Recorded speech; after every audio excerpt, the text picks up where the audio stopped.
Grain là gì? Grain. One grain of corn. Đoán thử. Corn là bỏng ngô. Corn là ngô. Corn là ngô, trái ngô. Okay. Grain là hạt.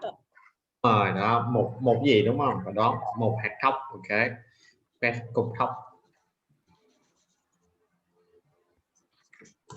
One grain of corn to plant in my garden. But Avarice replies, No, it is my corn. And she hides the corn in her pocket. Again, Death is very angry when he hears this and calls Fever. Fever comes in a red robe like fire. He touches 1/3 of the men and kills them. Cùng tập đọc đoạn này nha. Fever comes in a red robe like fire. Fire. He touched 1/3 of the men and kills them. Đọc đi con. Fever comes in a red robe like fire. He touched 1/3 of the men and kills them. Đúng rồi, very good. Touch. Touch. Con thấy cái chữ es đó, con thấy không? Có es thì mình mới đầu là cheese. Touches. Đó. Touches. Nhưng mà cứ đọc touch, nếu mà con không chắc cứ đọc touch. Ok, cứ đọc bình thường không có cần es nhiều đâu. Ok, touch. Chạm. Con biết từ đó chưa? No. Rồi đúng không? Okay. Now give me a grain of corn for my garden, says Death. No, never, replies Avarice. Death is extremely angry and calls Plague. Plague arrives from the sky, flying like a bird, and kills the rest of the men. Avarice screams and runs into the forest. Death takes his red horse and rides away, fast like the wind. And then dragons and terrible monsters come out of the rivers and the valleys. The young king cries and says, Who were those men? What were they doing? They were looking for rubies for a king's crown, replies a voice behind him. The young king turns and sees a man in white. This man has a mirror in his hand. Which king? He asks. Look in this mirror and you will see the king, replies the man in white. He sees his face in the mirror, screams, and wakes up. He sees the sun shining at his window. It is his coronation day. Coronation, okay. Part 3. The coronation. Coronation. A servant arrived with the coronation clothes. They were extremely beautiful, but the young king remembered his dreams. Take these clothes away. I don't want to wear them, he said. Is this a joke, Your Majesty? Asked the servant. But the young king told him about his dreams. In my robe, there is sadness and pain.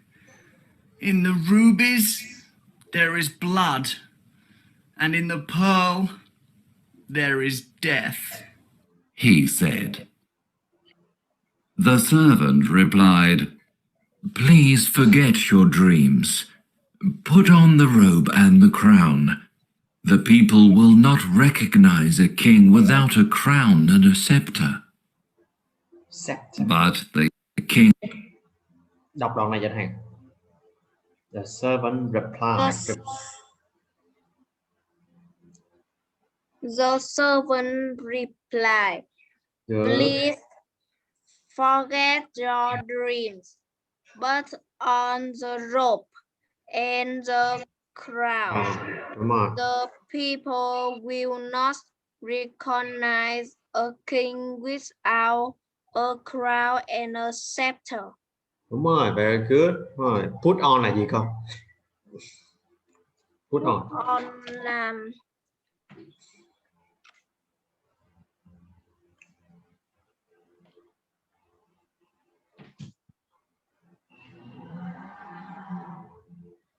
lấy. Put on là mặc vào, sửa lại. Mặc vào. Mặc cái áo tròn vào kìa. Put on the robe là mặc cái áo tròn vào. Put on mặc vào. Sửa vô. Sửa trong vở chưa? Rồi.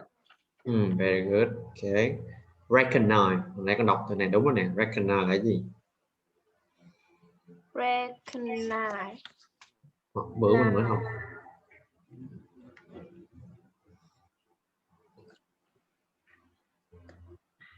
Recognize. Nhận ra. Đúng rồi, nhận ra. Very good. without a crown and a scepter. But the young king put on his old tunic from the forest and took his shepherd's staff. The forest and took his shepherd's staff. Shepherd staff là gì nhá? Bữa thầy chỉ bữa Cây gậy ạ. đúng rồi, cây gậy chăn cừu shepherd là không. Okay. Good. I arrived in the palace with these clothes, and I will leave the palace with these clothes. He said. Now I am ready for my coronation. Okay. Bữa thầy lưu ý cái từ palace nhá, không phải là place nha, palace với chữ a nha, cung điện. Palace. I arrive in the palace. Đọc cho thầy. I arrive in the palace with their clothes, and I will leave the palace with their clothes. He says, now I am ready for my coronation. Đúng rồi, very good. I arrive in the palace. Okay. Now I am ready for my coronation.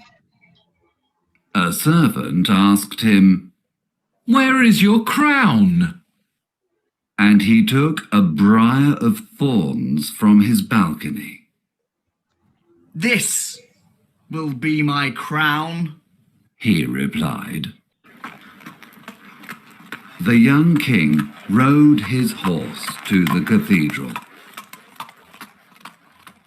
The people laughed when they saw him. This is not the king, but the king's servant, they said.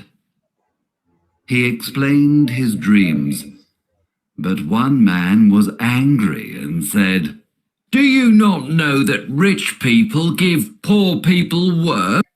Work. Okay. Đọc được không? He explained his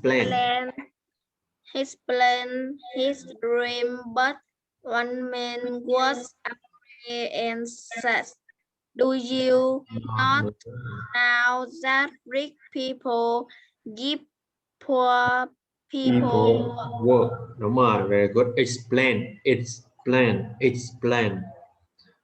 He explained.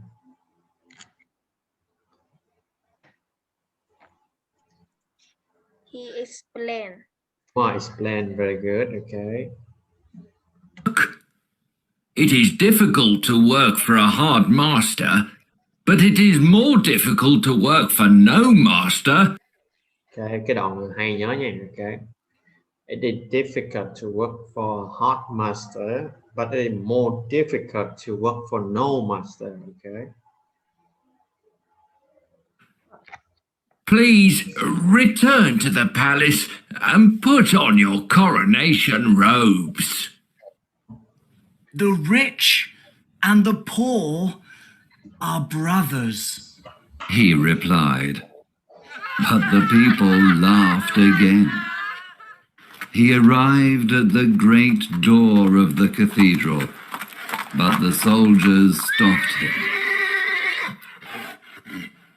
What do you want? Only the king can enter by this door. I am the king. He replied. The bishop saw him and asked, Where is your crown? Where is your scepter?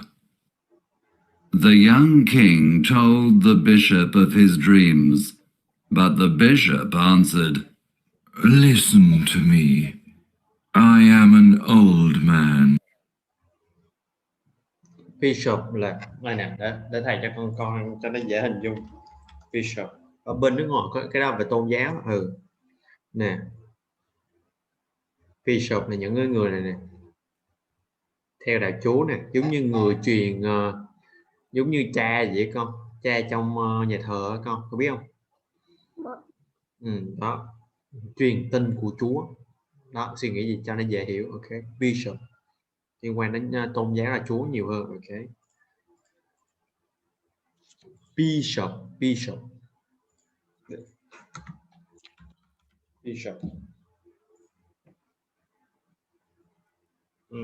Thầy coi thử cái tiếng Việt là cái gì. Giám mục,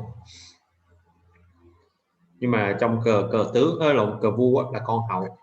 Giám mục. Ok, con ghi vô Bishop. Giám mục. Bishop hoặc là giám mục hoặc con hậu nha, con hậu trong cờ vua. Bishop. The young king told the bishop his dream.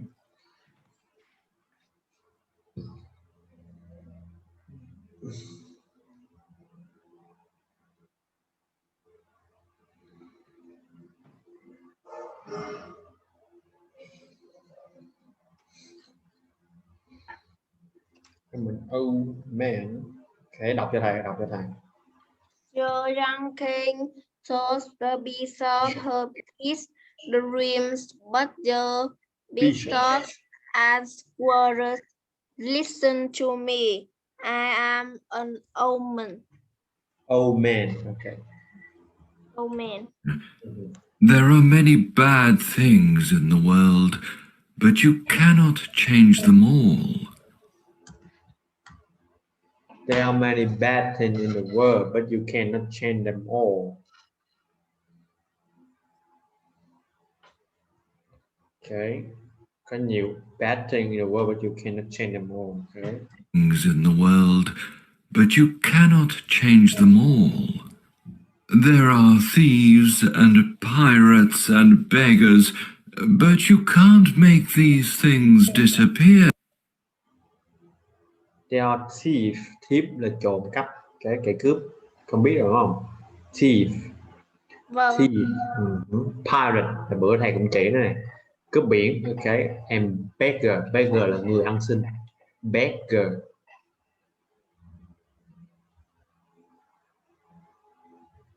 Beggar, người ăn xin. And beggar.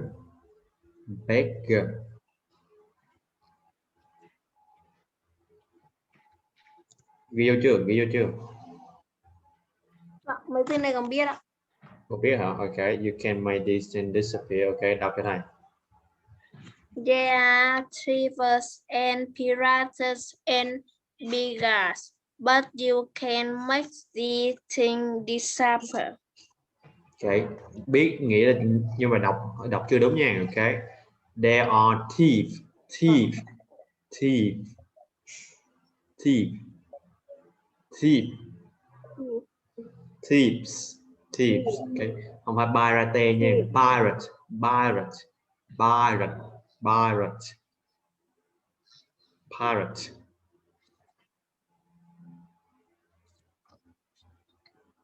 Pirate nha, ok, ghi chú. Pirate, ok, ghi chú vô cái cách đọc cho thầy. Okay. Đọc mà phiên âm sao ra cho con pirate, ok, pirate, cho phải pirate nha, pirate, pirate, pirate, and beggar, right? Beggars, beggars, Beggars. beggars, beggars. Beggars. Đúng rồi. Disappear, đúng rồi, beggars, disappear, Disappear. disappear, đó, đúng rồi. They are too much for one person. Go back to the palace and put on your coronation clothes. But the young king passed the bishop and entered the cathedral. He went to the altar and looked at the image of Christ. He saw the light of the candles and the smoke of the incense. Okay, he went to the altar. Altar là cái bục đó. Cái bục, ok, altar. Còn ghi vô altar, altar, cái bục. Cái bục trong nhà thờ. Altar. Đi lên ở trong bục. Biết cũng được. And look at the image. Image là hình ảnh. Image, biết chưa? Image. Image of Christ. Cái là Chúa Trời á. Image of Christ. He saw the light of the candle. Okay. Đèn, cái ánh sáng của đèn. Then the smoke of incense. Cái khói của hương. Cái nhang hương. Incense.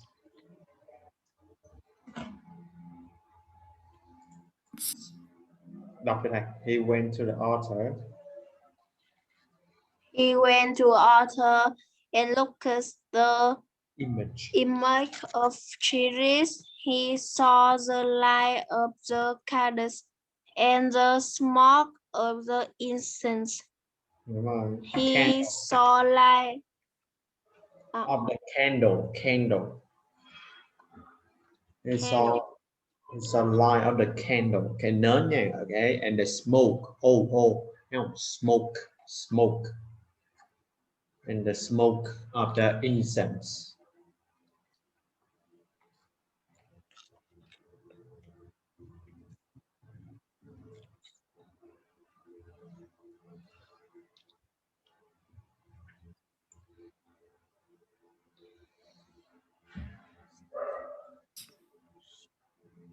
Suddenly, a crowd of people ran into the cathedral.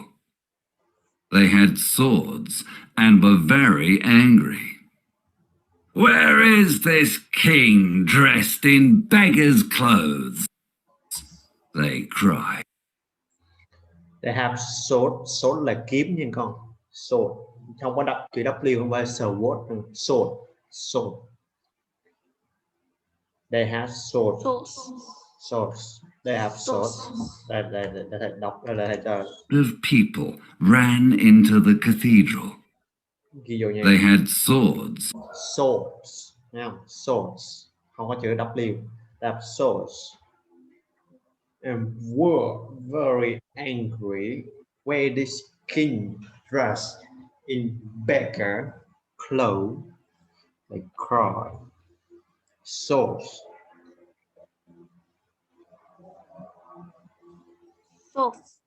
Sword trong phải sword. Sword. Không có chữ W luôn, bỏ chữ W luôn. Sword. Cái bệnh sốt gì á mà là sword, không phải sword, không sword, đúng rồi. Okay, đọc cho thầy. They have sword and were very angry. Angry. Đúng rồi. Đọc đâu rồi cho thầy cái đoạn này. They have They have worked and were very angry. Where is this king rested in bigger closer? They tried. They cry. Car. Cry. They cry. Cry. Wow. and were very angry. Where is this king dressed in beggar's clothes? They cried. We must kill him, because a beggar cannot rule us.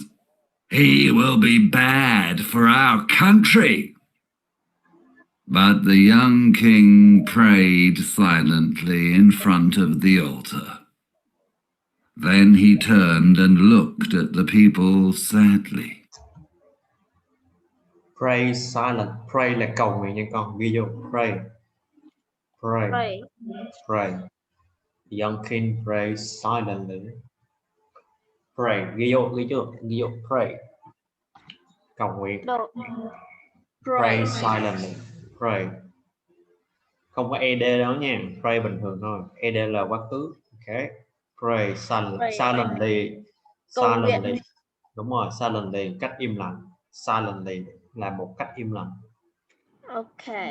Silent là im lặng nè. Silently là một cách im lặng. Ok. Front of the altar. Okay. Then he turned and looked at the people sadly. At that moment, a ray of sun shone into the cathedral. It illuminated the young king at the altar. Cái này khó nha. Okay. At that moment, a ray of sun. Cái tia sáng, tia nắng không? A ray. Một cái tia của mặt trời. Tia nắng mặt trời. Ok. Tia nắng. Ok. A ray. Một cái tia. Tia. Ví dụ a ray of sun là tia nắng mặt trời. Thì ray là tia. Ok. Một tia. Shone into the cathedral. Chiếu vào. Shone. For in cathedral. Cathedral là cái nhà thờ. Nhà thờ. Cathedral. Cathedral. Mà shone nha, đọc mấy cái lưu ý nè. A ray of sun. Đấy. Shone. Okay. Shone. Cathedral. Okay. Illuminated. Đó là thầy không biết phải dùng con tưởng tượng là cái mặt trời nó chiếu xuống cái the young king. Ok. Illuminated là phát sáng. Ok. Phát sáng. Okay. Quan trọng cái cách đọc illuminated. Để kiểm tra cho chắc. Illuminate. To light something này. Okay, cho nó chắc ăn nha. Okay. To light something and make it brighter. Phát sáng nha. Phát sáng. Illuminated là phát sáng, làm cho thứ gì đó nó sáng hơn. Okay. Illuminated, đọc lại cho thầy. Illuminated. Illuminated. Illuminated. Illuminated. Illuminated. Mất bao nhiêu? Illuminated. The young at the moment the ray of the sun shines into the cathedral. It illuminated the young king as altar. Ok, cái gần đúng nha. Ok, illuminated. Illuminated. Đúng rồi, illuminated. Đúng rồi, illuminated. The young king at the altar.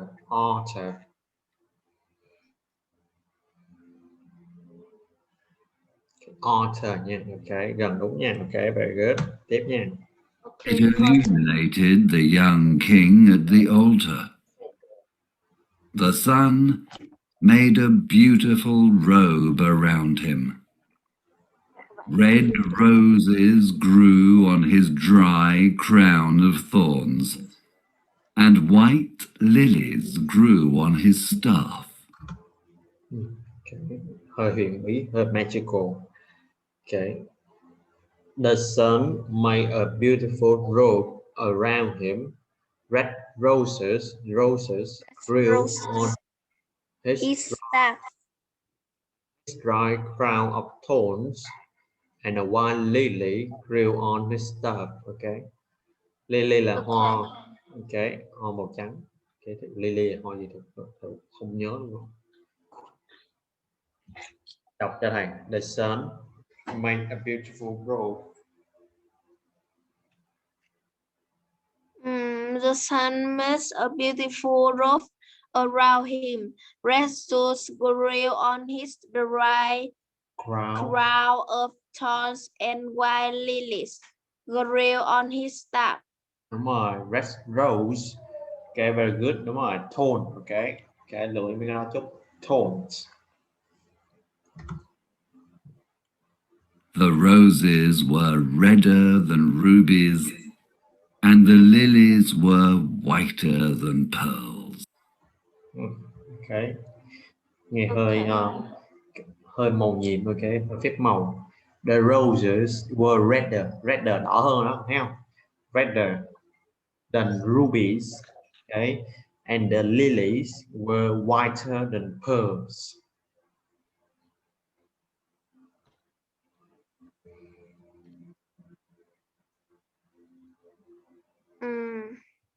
The roses were redder than rubies, and the lilies were whiter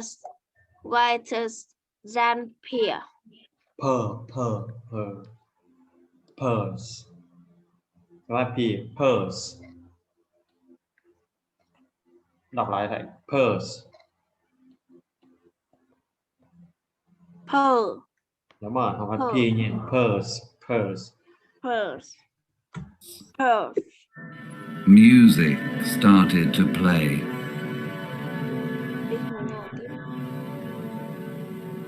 and voices started to sing. The glory of God filled the cathedral. The people knelt down.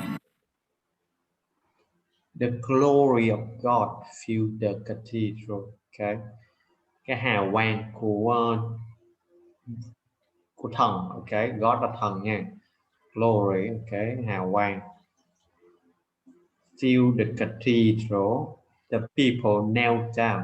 Knelt down là ni với nha con. Từ ni nè. Đó. Ni Là cái là dĩa. không phải là Nhầm, đấy là quỳ gối knee down nè, quỳ gối nha, quỳ gối. Còn cái kneel down là quá khứ, con ghi cái từ knee down là quỳ gối. Quỳ gối. Không được là thầy đây Hồng thiếu chữ L nha con. Kneel down, quỳ gối mới đúng. Ok nè, thấy không?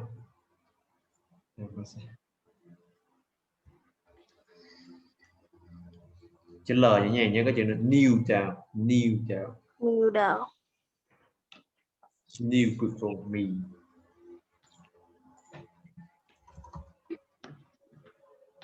Kneel. Không có chữ K nha. Kneel.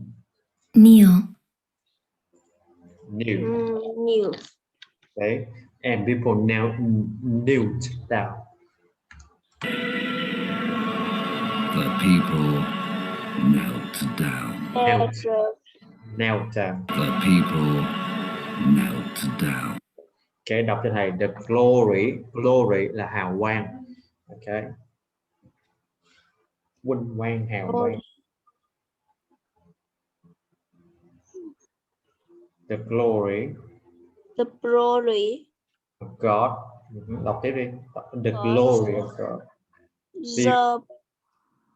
The glory Good Friday, the cathedral, the people knelt down. Từ từ lại nha, từ đọc chưa đúng nha. Ok, the glory of God fill the cathedral. Ok, Cathedral, cathedral đọc đúng nãy giờ rồi. Ok, the people knelt không phải không có chữ k nha, chữ n thôi. Knelt down. Knelt down đúng. Knelt down.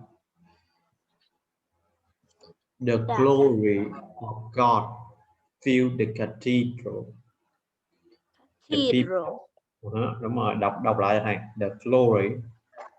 The glory of God's fire, the cathedral, the people. The people kneel down. Okay. Fill nha, fill chứ không phải là fill. Okay, tiếp nha.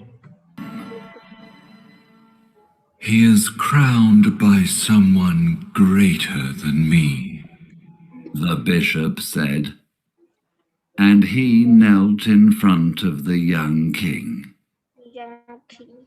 The boy came from the altar. The boy Không có để cho biến mất được.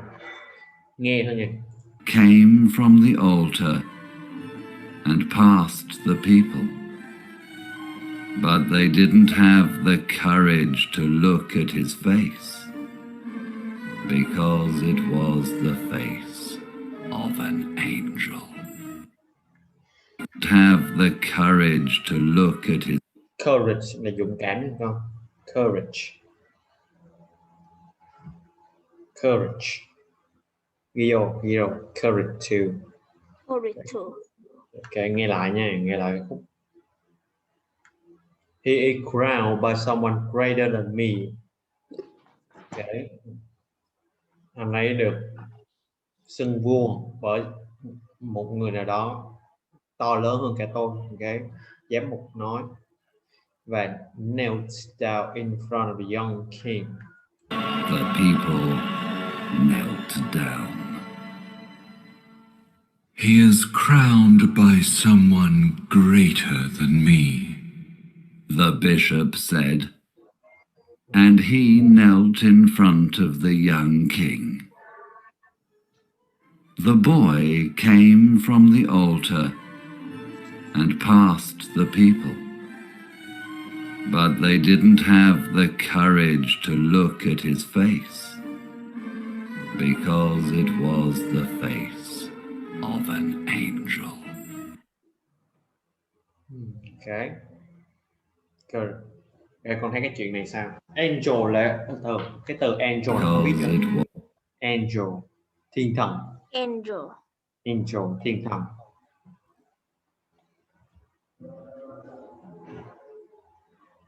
Cái ghi vô chưa? Angel, thiên thần. Angel, khi cần. Thiên thần chứ không phải khi cần. Thiên thần. Thiên thần. Angel, thiên thần.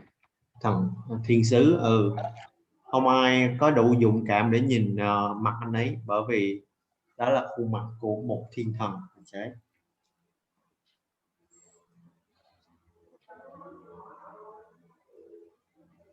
Thiên thần, ok. Sao con thấy cái chuyện này con thấy sao? Hay ạ, nói với nó nói về nhiều thứ về hồi xưa, thấy không? Cái quyền lực của vua này, thấy không? Người nghèo. Bây giờ thì không có vua nữa nên là nghe mấy cái chuyện Yên thấy hay. Đúng không? Đó, theo hồi xưa nó như thế nào đó, con thấy không? Nên nó có nhiều vấn đề. Đó, mà vua chúa mà tài sản của vua chúa là ở đâu? Nó cũng từ người nghèo mà phải hy sinh để lấy cho vua chúa, đúng không? Đó. Phải chị nó hơi có nhiều cảnh chết chóc với lại mất kia, nhưng mà cái đó là sự thật luôn á. Với lại con có nhớ cái câu mà in war strong trong lúc chiến tranh á, okay. Kẻ mạnh thì mạnh, kẻ yếu thì nghe người mạnh, theo người mạnh. Người mạnh. Nhưng mà bây giờ thì kẻ nghèo thì nghe người giàu. Đúng rồi, đó đúng rồi. Thời bình á, thì người nghèo phải nghe người giàu đó. Cái đó gần như là một cái quy luật của xã hội hiện nay con. Lúc nào cũng vậy. Okay. Bây giờ mình sẽ giải trí chút nha. Set cartoon để thầy xem có gì coi vui vui không.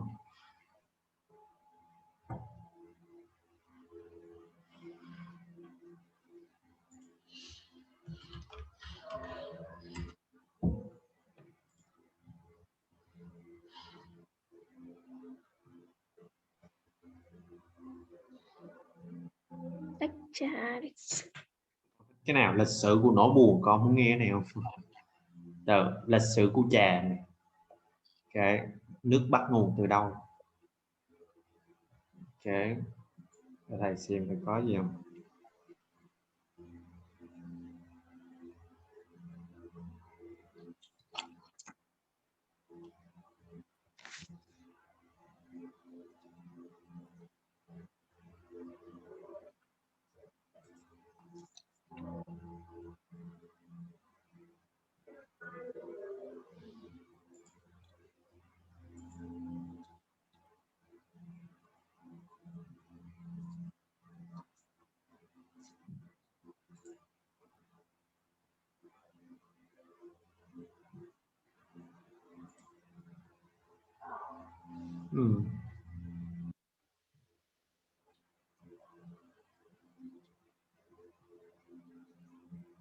Nè, bây giờ mình sẽ học để coi thử cuộc sống của những người, con biết thời kỳ hồi xưa như thế nào đúng không? Con có tò mò không? Nè, một ngày trong cuộc sống của một người của chiến sĩ thời Hy Lạp này. Tiếng Việt ông ta làm ơn có tiếng Việt. Đây, có tiếng Việt mừng quá. Đó, mình bắt đầu coi nha.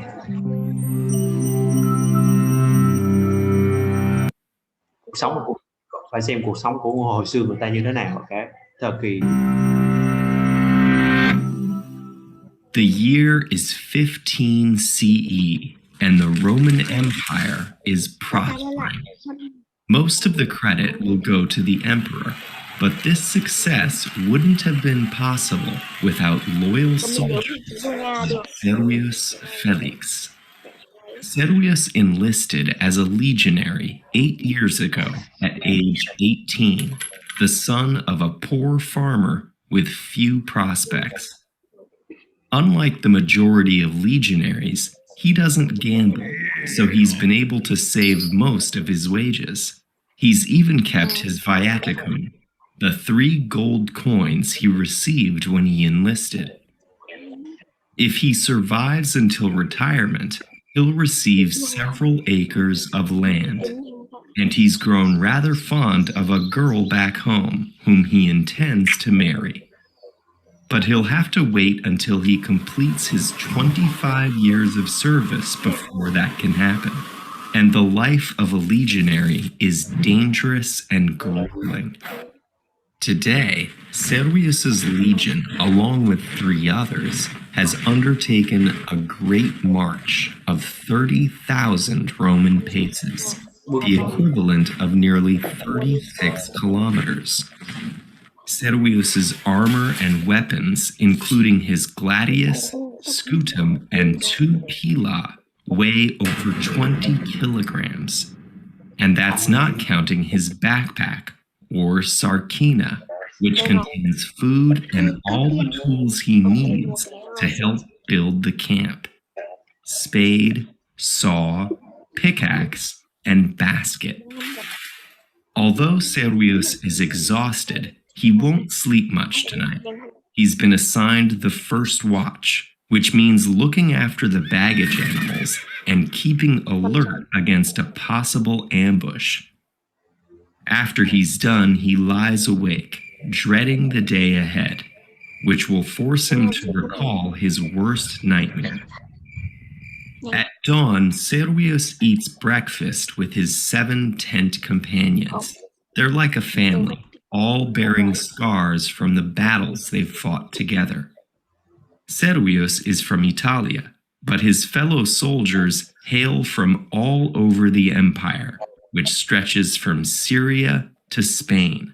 Con đã thầy ơi, So con there đã. are Syria là ở nước nào ạ? Syria là nước Syria, ở nước Tây Á, có vùng Tây Á. Ok, nè con thấy không? Nói chung Macedonia trong khúc đó, cái Tây của châu Á nè, Syria. Việt Nam mình có hay đá cùng á, đá chung á, có biết không? Có mấy hay trận Việt Nam mình sẽ đá với là Syria. far from home in the northern land of Germania. Bắc nước Đức. Servius's legion and 3 others with him today are under the command of Emperor Tiberius's nephew, Germanicus, named for his father's military successes against the Germanic tribes. Each legion has close to 5,000 men, divided into cohorts of about 500, further subdivided into centuries of around 80 to 100 men. Each century is commanded by a centurion. An aquilifer, or eagle bearer, marches at the head of each legion, carrying its eagle standard. The centurions march beside the legionaries, belting out orders: dex, sin, right, left, starting with the right foot as the left is considered unlucky or sinister. Despite the strict discipline, there's tension in the air. Last year, some legions in the area revolted, demanding better pay and a cut in the length of service. Only their general's charisma and negotiating skills prevented wholesale mutiny. Today is a just march, only 30 kilometers. As the marshes and forests of Germania lie beyond the empire's road system, the men must build causeways and bridges to make headway, something they've recently spent more time doing than fighting. Finally, they arrive at their destination, a place Servius knows too well. It's a clearing on the outskirts of the Teutoburg forest, where 6 years ago, during the reign of the Emperor Augustus, Germanic tribes under their chieftain Arminius ambushed and destroyed 3 legions. Proceeding along a narrow path, the legions were attacked from forest cover under torrential rain, with their escape blocked. It was one of the worst defeats the Romans ever suffered, and Augustus never lived it down. Servius was one of the few survivors. Servius still has nightmares of his comrades lying where they fell.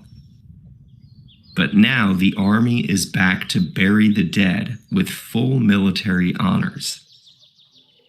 As he helps in the task, he can't help wondering whether the bones he handles belonged to someone he knew.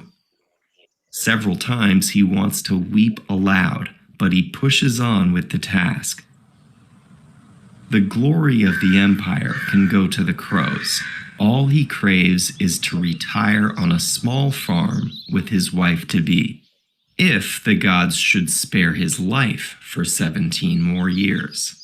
If you want to learn more about the hopes, dreams, and daily trials of life in ancient civilizations, hay cuộc sống của thời xưa nó cũng vậy không? Có vua thấy không? Cũng khổ. 25 năm rồi cũng mới được về hưu. Mà đã nguy hiểm cỡ nào? 18 cộng 25 là đang nhiêu con? Dạ 18 cộng với 25 ạ. 18 cộng 25 là nhiêu? 18 mà cộng với 25 sẽ là 43. Đúng rồi, thấy không? 43 tuổi mới được về hưu, mới được cưới vợ, còn thấy không? Thấy khổ còn kinh khủng luôn không? 43 tuổi rất kinh đúng không? Hãy tưởng tượng hết luôn á. 43 tuổi còn cái gì nữa. Ok, bữa nay ok, bữa nay mình học cố gắng vậy là hết được cái chuyện, là bữa sau mình sẽ học tiếp. Tuần sau là mình học là bình thường, tuần sau nữa mình sẽ học chuyện khác. Ok, mình kiếm chuyện khác học. Nếu mà con có muốn học chuyện gì á, thì kêu thầy mở cho con, mình cùng học. Ok. Ok. Bye bye. Nhớ học từ mới nha. Goodbye. Vâng. Ôn từ mới. Ok. Goodbye.